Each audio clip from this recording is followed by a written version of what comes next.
Since 2010, he has been active in expanding the visibility of open source software in the economy as the Vice President of the Open Source Experts Group at the Chamber of Commerce in Austria. Ivo RADULOVSKI is the Community Manager and Country Manager for Germany, Austria, and Belgium at ProPeople, a Drupal digital agency which earlier bought Segments, a Drupal shop that he started. Please welcome Ivo on stage of the Global Webit Congress.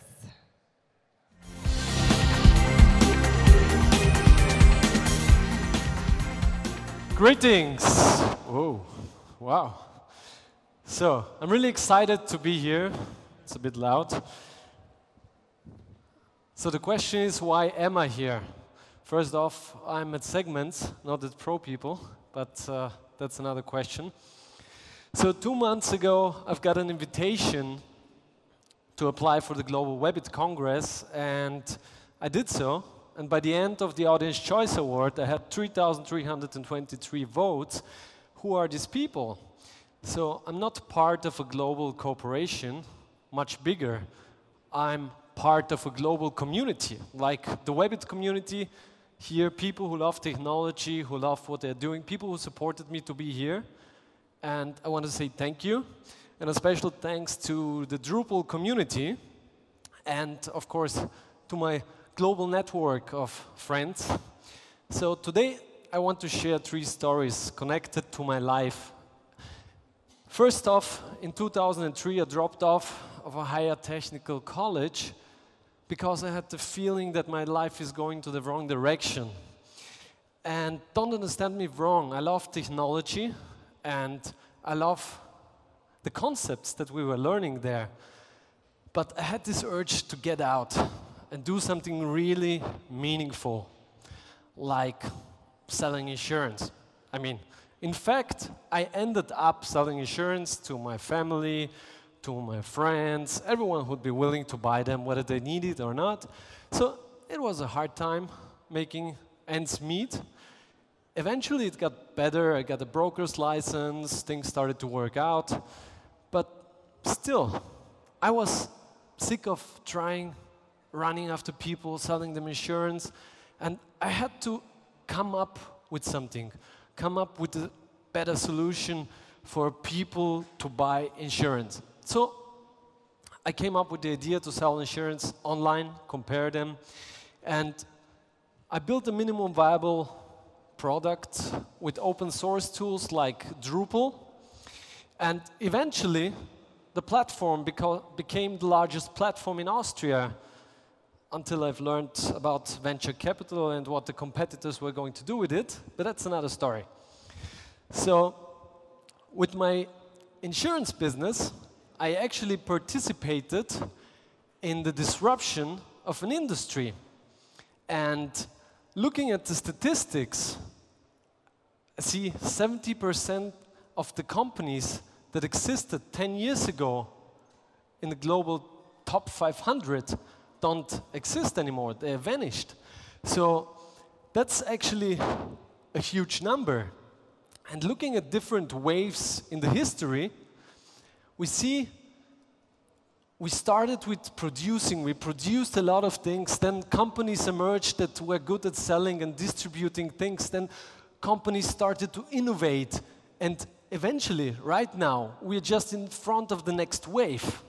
And we are about to simplify all these innovations.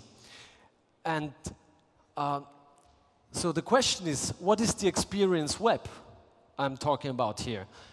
And in order to find out, we'll have a short look at the web at all and how web development actually used to happen and happens.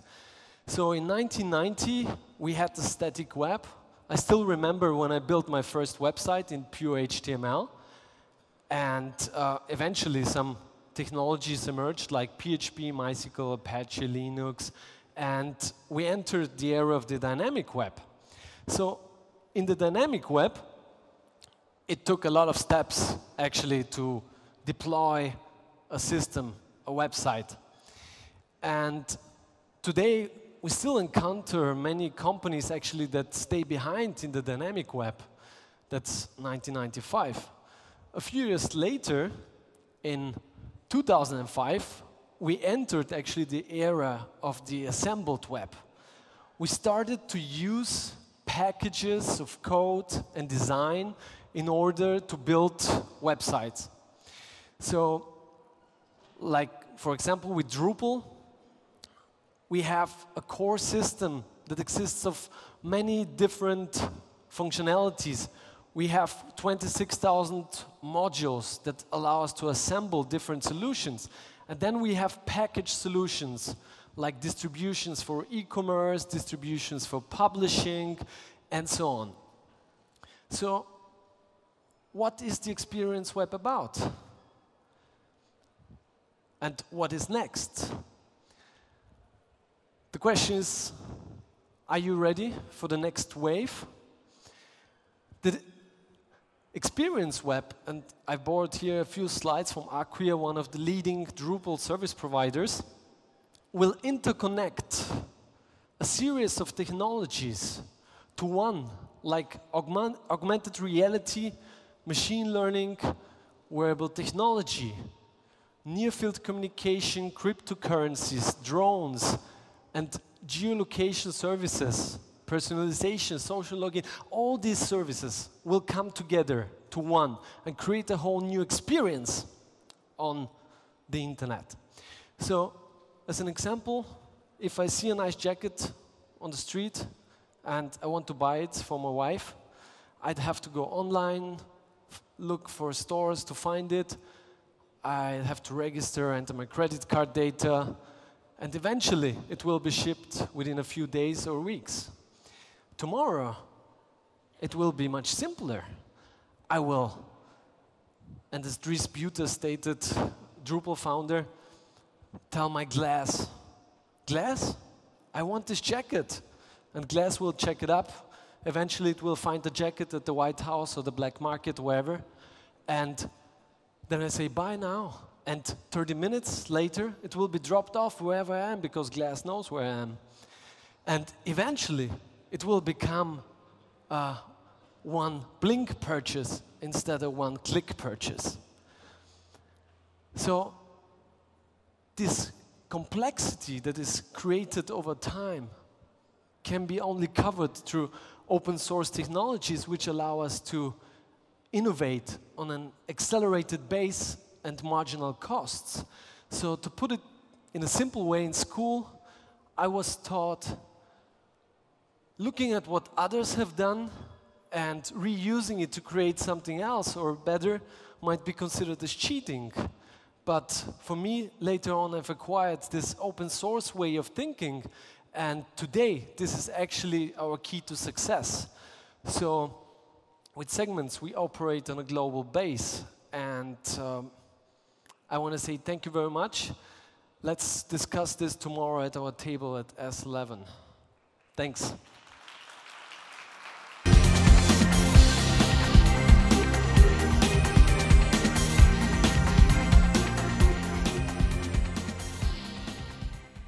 Thank you. Well. Thank you very much.